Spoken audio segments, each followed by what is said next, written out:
wanyana yembwa we yubare tutavuga nawe dore tutabana umwe ubu nashita bibiri hasi ukosora wambesire Pastor nawe erega ni satani warunchutse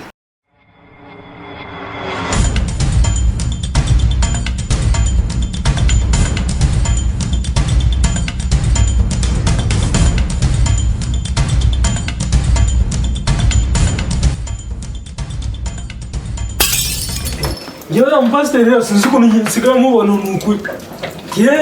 mbona wagira ngo bya bintu nakoraga wagira ubabimuriyeho Ampatiri ni gicucu mani ni gicucu ake mani mbabarire kwa mututsi ampatiri tegete kujyayo twabonye nyine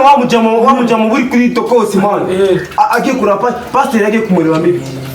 banabwira kumureba mibi pasiteri bagira ngo yamuyeho ibyaha abyishiraho mani ibyaha byacu byose wagarera bifasha byishiraho mbese pasiteri nayo iragera kuri tokose bahurira kubwira mani nansobanuriye ubu njye nyine bigiye ntacyo bro nsigaye mbona ndi mu rujijo nafata umwanzuro ndashaka umwanzuro pasiteri umaze kuriya amaze kudukiza araturokoye hano nawe atangiye kujya yiya wagira ngo yafashe ibyaha byacu abyimurira ibaze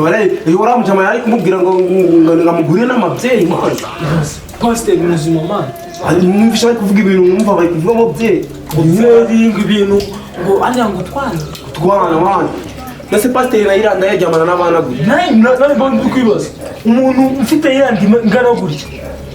ariko iranda imututse reka dushake isobanukire iyo pasiteri ndi kubona ngiye kumufaho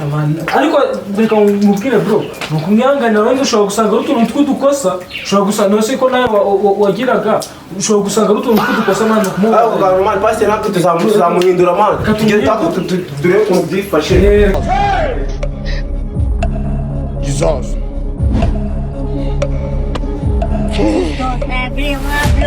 5 years of madness.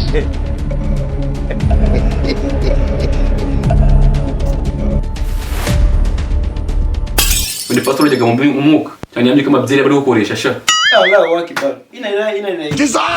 ndumiwe uretse byo gutukana bigize umutubuzi uhindutse na shehe ariko abakozi Imana twaravuye ubu koko aya mabyinda yatutse ariko hari ukuntu twuzuzwa tukavuga iby'amadini yose ndavuga indimi z'amadini yose kugira ngo amabya asobanura iki kandi muri uri Jesus. hajya nabivuze ariko mu Kristo yabivuze ngo ngeze mu mwanya wo gutura